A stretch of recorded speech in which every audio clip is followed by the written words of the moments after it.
What's up guys, Firewolf here, showing you guys the Sony INZONE M10S gaming monitor. Who would have thought Sony would unleash game-changing performance with an insane 480Hz refresh rate at 1440p. We get a 27-inch W-OLED panel, which competes directly with the ROG PG27AQ-DP, but this INZONE is $100 more for a total retail price of $1,100. In this video, I'll be doing an unboxing, sharing my first impressions, and showcasing some fire 1440p gameplay using my 4090 gaming PC and of course the PS5. Stay tuned for a future review of this INZONE M10S. So for now, let's unbox the Sony INZONE M10S. Comes in this really basic brown box. I do wish they would put a little bit of effort on the packaging, but let's go ahead and see what we get. Alright, first thing here, we're gonna have the base. That's going to be in this really nice matte black color. Very interesting shape here. It has like a circular design here. I'm going to see if there's any type of ergonomics on this. We see on the bottom there is some rubber feet. Looks like we have the arm portion underneath the box. Let's move on with the other cables. All right, as for input cables here, we're going to have a DisplayPort cable. Now upon closer inspection here, we do have a DP40. What this means is that this is half the bandwidth of DisplayPort 2.0, which has a maximum of 80 gigabits per second. So this is going to be UHB R10, still a little bit higher than DisplayPort 1.4. but it's limited to just the 40 gigabits per second. Now, as for input cables, this is the only one that I found in the box. Honestly, for the price, I wish they would have included some additional cables, at least an HDMI cable. So it looks like we're only getting a DisplayPort cable. All right, here is a US power cord, which is going to be connected to this separate power adapter, followed by a color calibration factor report, which is really good. They also give us a couple of INZONE stickers, an OLED monitor guide, and a limited warranty guide. All right, getting closer to the actual monitor. All right, here is the arm portion of the stand in the same matte black color. You can see right over here the NVIDIA G-SYNC sticker, letting us know that it is G-SYNC compatible. And there's an opening for cable management right on the bottom. All right, and finally we have the monitor itself. Let's go ahead and spread this open. All right, try to be super careful with the screen itself. I do have a microfiber cloth right underneath. But here is the actual panel here. We can see a nice razor thin display. And we also have an oversized heatsink here. Definitely an interesting shape here. It has like an oval shape here, which looks definitely different and unique. All right, here's the front of the panel here. Now there is no screen protector here. That's something that I think they should have definitely added it to protect that screen, especially given the price of it. We do have this little paper here giving us more details of this monitor. So let's go ahead and set this up. All right, before setting it up, let's take a look at the inputs here on the bottom. We're gonna have two HDMI 2.1 ports, followed by the DisplayPort 2.1, but again, it is DP40, not the full 80 gigabits per second bandwidth. Then we're gonna have a USB upstream, followed by two USB-A ports and another one right over here. But this one does say update on here, so I gotta double check to see if this is gonna be for the hub purposes. But these are coded in blue, so it's gotta be USB 3.0 or higher. And we also have a 3.5mm headphone jack, and this is where our power will go into. And on the left side or the right side, if you're facing the monitor, we do have a dedicated power button and a menu joystick here. So it looks like it clicks and it's 4-directional. And finally, right on here, we do have VESA mount holes, 100 by 100, if you want to VESA mount this monitor. All right, had to switch up my desk mat because there was a lot of black going on here. So to install the stand, we're just gonna grab the arm portion and we're gonna angle it in. So you hear a nice click. Next, we'll grab the base and we line it up. And then it has a wingtip screw here. We just screw it in place. All right, we wanna make sure that's nice and tight, and now we're ready for liftoff.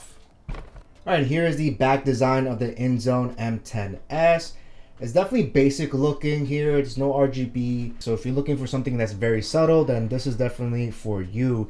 I personally would have liked to see more design elements, especially since the other INZONE that I've reviewed before had the color schemes of the PS5, as you can see over there. I would have liked to see some type of elements blended in. However, it does have a subtle design here. So for those that are looking for something minimalistic, then this will be a good choice. Now the stand is also very interesting here. You can see it has like this circular, very minimalistic circle here. And this does swivel a full 360 degrees here. So we can see the fronts and then we can turn it all the way to the back here. That is a really cool feature. All right, and besides the full 360 swivel supports, this does have height adjustment as well. You can go all the way down and all the way up. We do have tilt. It does have a really high tilt and a subtle slight downward tilt. And as far as that, I don't think you can, no, this does not support pivot. So you have height adjustments, we have swivel, and we have tilts. And of course, this does have an anti-glare matte coating, which is going to be perfect to deflect those harsh light sources. All right, now that I have it connected to my gaming PC, now I have it connected to both my black gaming PC and the white one over here. Now I'm primarily going to use the white because that one has the 4090 and the 7950 X3D. So I'm trying to squeeze as much frames per second as possible. What's really interesting is that once you connect it, it automatically connects to 480 Hertz. I think that's something that was really cool.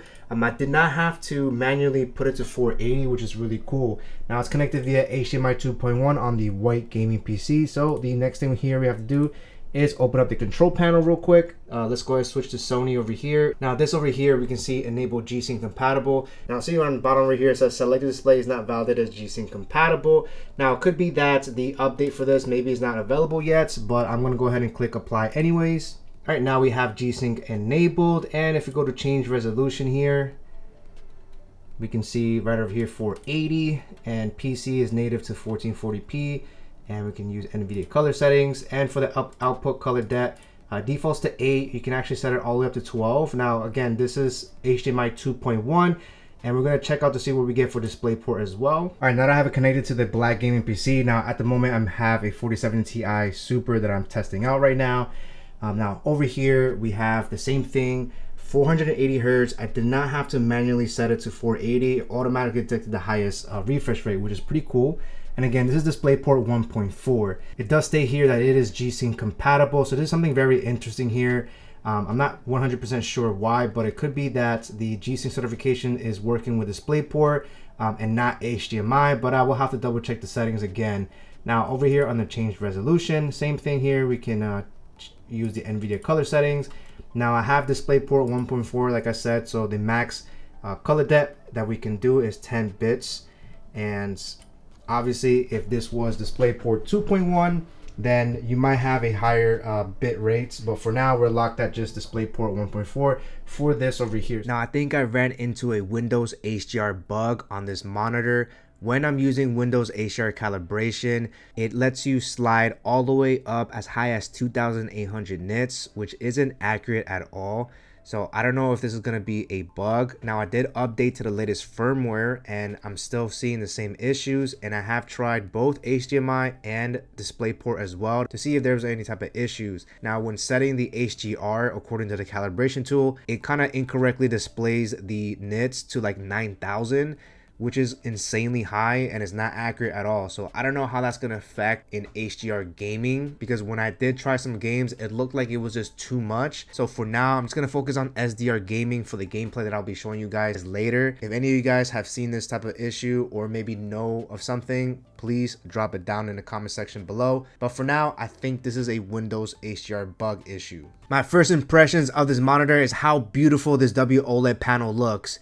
I can never get enough of OLED, and even though it has a matte coating, it's not too thick and invasive. I know some of you guys prefer glossier coatings, but the matte coating is easier to use in brighter setups. I would have liked to see a USB-C DisplayPort input, and if they were going to implement DisplayPort 2.1, it should have been the full bandwidth instead of it being DP40. Now, just like the ROG PG27 AQDP gameplay videos, there's not a lot of games at the moment that can hit 480 frames per second at 1440p. I'll look into some of the bugs that I found, which was G-SYNC compatible not showing up on HDMI 2.1, and Windows HDR showing incorrect peak brightness. It'll take some time to cook up this review, so for now, I'll leave you guys with some fire 1440p gameplay to get an idea how this monitor would look. If you have any questions, drop them down below. So for now, enjoy.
Ask for it.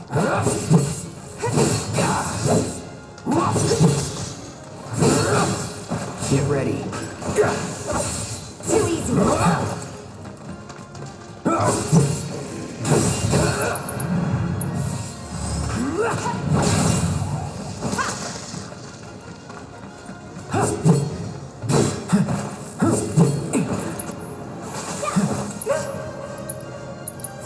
Calling fire. Worked up a good sweat. It's on now. All right. Block it. Bingo. Need a light.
Machine's weak to fire.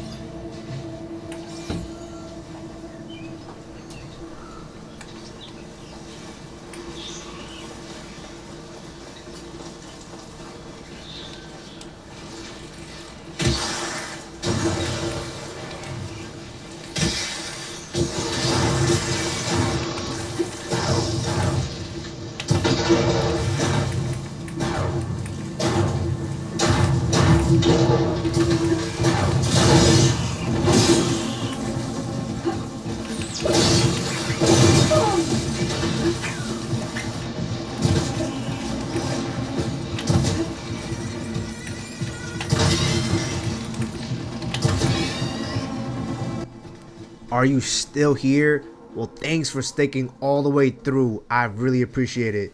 I'll have a few links down below that help and support the Firewolf Tech channel, and for any questions on this monitor, drop a comment down below. Now on to finish this review. Firewolf out.